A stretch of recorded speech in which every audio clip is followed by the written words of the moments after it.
Our next speaker is an incredible person in Toronto. She was just honored this evening. And I'm sorry, I have to just get this right. It's the Adweek Brand Stars alongside 32 other media, marketing, and tech stars. Adweek is a huge American company. They came to Toronto. They're looking for the heads of the innovators in technology across the country and in Toronto. And they recognize our next speaker, Jodi, who's amazing, alongside with Michael Katchen, happens to be her brother, pretty cool, Margaret Atwood, The Weeknd, never heard of them, and some dude named Drake that I'm not familiar with. So congratulations to Jodi, and welcome to the JEDx stage. Thank you.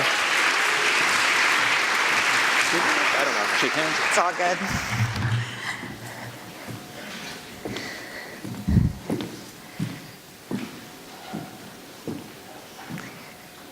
Have you ever felt totally disconnected from yourself? Ever had the gift of a massive wake-up call that made you realize when you look in the mirror, you don't recognize who you see anymore, and call you to change? I have. My beautiful 9-year-old daughter, Lily, almost died when she was 4. Lily is perfectly fine today. She's passionate, she's curious, she's empathic to all creatures. She loves dogs and horses. She writes music and stories and plays, and she loves to code. She recently told me she built a website using an AI. She's just amazing, and she's the light of my life. When Lily was 2 to 4 years old, she battled many very serious infections. It started with a raging blood disorder. None of them were connected. Doctors, one at a time, thought they were different things, including, at one point, leukemia. Thankfully, it wasn't that. We spent 75 nights at Sick Kids over the course of 2 years, juggling 13 specialists through this journey. Towards the end, Lily suffered a 105-degree fever for 5 days. We were in and out of the ER. She had cracked hands and red lips. People couldn't figure it out. She was entirely inconsolable. She was ultimately diagnosed with something called Kawasaki disease. This is a very rare and serious infection. If left untreated, it can cause major damage to a child's heart. The treatment is called IVIG, sort of like a blood transfusion, but it's actually a transfusion of the immune cells of over 3,000 people. This has to be treated quickly, and some kids are allergic to the treatment. We started the treatment that night at about 2 a.m. My sister had just left the hospital after staying with me, and Lily started to cough. And in that moment, I had the moment that none of you ever want as a parent. But to me, this moment was a gift. When this happened, I realized that I had totally lost part of myself, that I had lost clarity. I had lost what had really mattered to me. And I said, Hashem, if she comes through this, I will change everything. I will come back to nourishing Lily, mind, body, soul, and making the world a better place through Tikkun Olam. Tzedakah, as many of you know, means righteousness, doing the right thing. A tzaddik, likewise, a righteous person, someone who fulfills all of his or her obligations because it's the right thing to do, whether we feel like it or we don't. The verse says, tzaddik, tzaddik, you shall pursue justice, justice you shall pursue.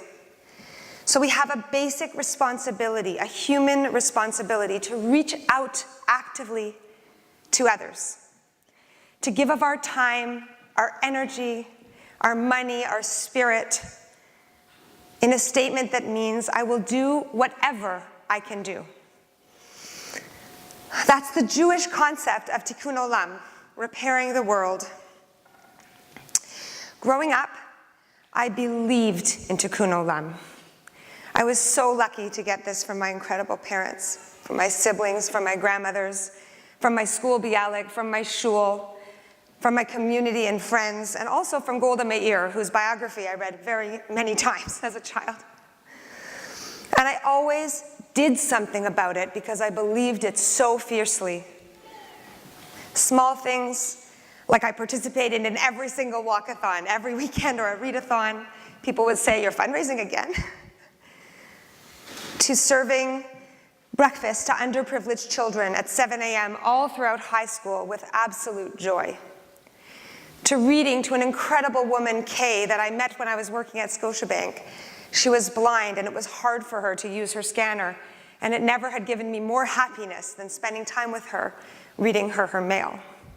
All the way to much higher impact things, like creating an investment challenge at Western and galvanizing 20 people to do that, or starting a company called Boobalicious that raised money for breast cancer. It was these small acts of repairing the world along my journey that became truly core to my identity, and are the experiences that filled up my cup the most and shaped my current mindset. When I was in law school, it was hard.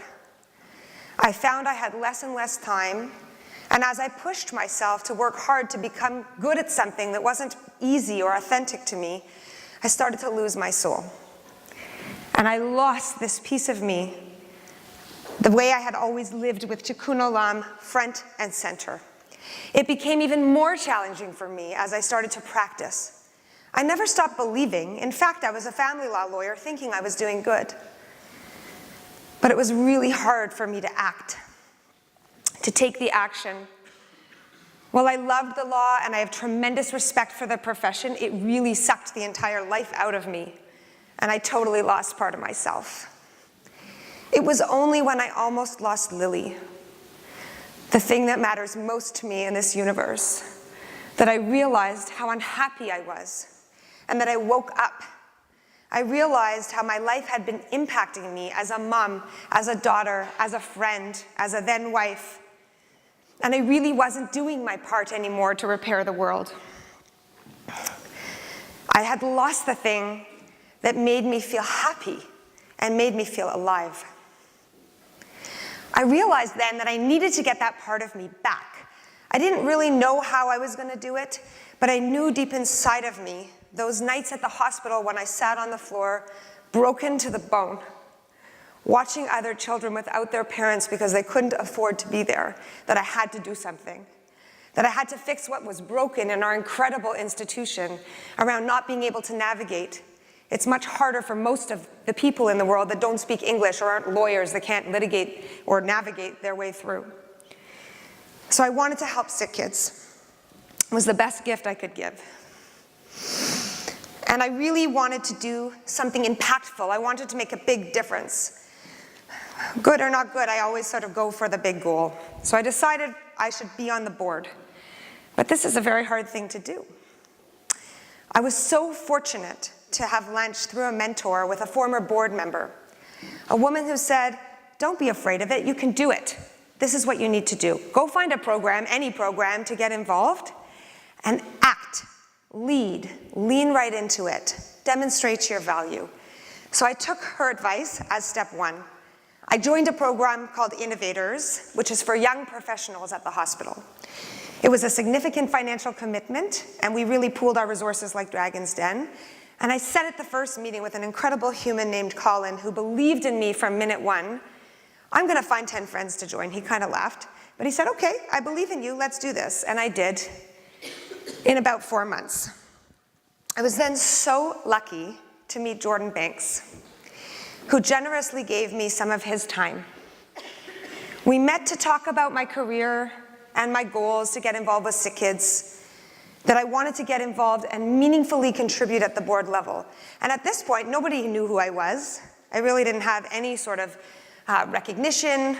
I wasn't the CEO of a public company. I didn't have any meaningful capital. And he just said, "You can do this. Think strategically about what you can do." We are so lucky to hear from him after me. He's so wise and so sage. Jordan said, do a strategic project to show them how you think, to be considered for the board. Demonstrate your value. Jordan also told me to listen to and trust and follow my heart, to let my passion lead me, that everything would be illuminated personally and with work if I did. I will get to the in work in a few minutes. That 30 minutes with Jordan changed my life. It was after talking to him that I started to think bigger and to trust my gut and intuition and believe like a little engine I could. After working on a large strategic project, I was so lucky to be invited by Ted Gerard, the CEO of the foundation, to join the capital campaign cabinet. We're raising $1.3 billion to rebuild the hospital. I said, what should I do? What's my role? He said, go raise a couple $1 million from your friends. No big deal. I said, I have another idea. What if we engage the whole tech community? What if over the next 5 years we find a different way to tap into the new generation in different ways who might not have capital but have equity and have big teams and lots of passion and brains and knowledge and expertise, and actually engage and learn from some of the brightest minds in the country and the industry so that we can design a facility for the future of pediatric medicine. We came up with this idea on my couch. It seemed a little crazy and far-reaching at the time, but this is how Tech for Sick Kids was born. Now co-chaired by my friend Salim Teja. We have over 30 council members, leaders in the tech industry, and we have raised over $2 million in just 8 months. Ben Zifkin, who's a, thank you. Ben Zifkin, who's a dear friend of mine, an amazing leader in our community, had the idea we should build the emergency suite by the tech community. And he's amazing and so supportive, and thank him for this brilliant idea. So, we've talked about how we've raised the campaign and what I've done with sick kids. And so, for me, this was really about living my tzedakah in my personal life. The work I was doing was so nourishing, and I loved it, but I wanted to do more. Aside from helping those in need, we have so many responsibilities. We have to work and take care of our lives in addition to doing tzedakah. Should we all drop everything and go to Africa to solve for famine? Maybe. What if we can make it part of our professional life as well? I decided to look at how I could do that. And so I was very lucky to become the CEO of an organization called Ace Tech Ontario. It's an organization that's now called PeerScale. It's with a bunch of tech leaders in the community. I joined that organization and I started to do the job, and I really liked it.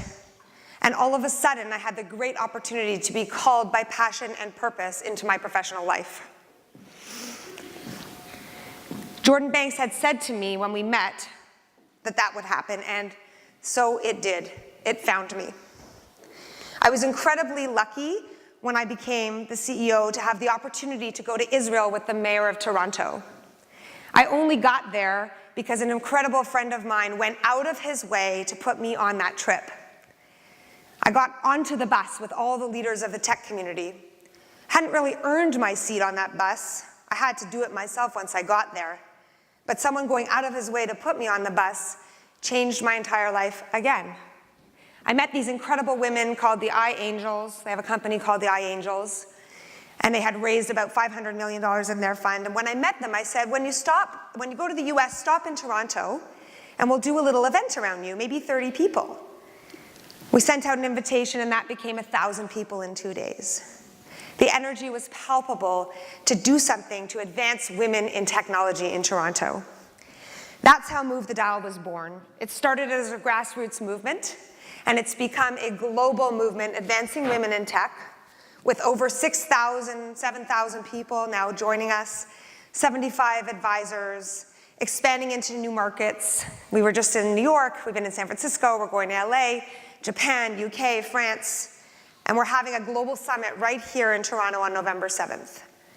We amplify the work of others, and we do lots of our own programming, to help women advance and to help companies advance their full talent pool. What matters to me tonight about Move the Dial is that it enables me to live my passion and purpose. I feel super joyful as I love what I do. I get to help make the world a better place every single day when I go to work, and it never feels like work. And this is being totally true to my ethos and living with Tikkun Olam as my North Star. I have loved how enriching it has been to my life to do Tikkun Olam on a personal and a professional level. And the question I'm really after tonight is, how can I empower all of you to feel that same nourishment from doing Tikkun Olam? Not just believing that it's the right thing to do, but actually doing it, acting it. I don't think there's one right way to do Tikkun Olam. So I started to think about what it really boils down to. And what it all boils down to is just taking action.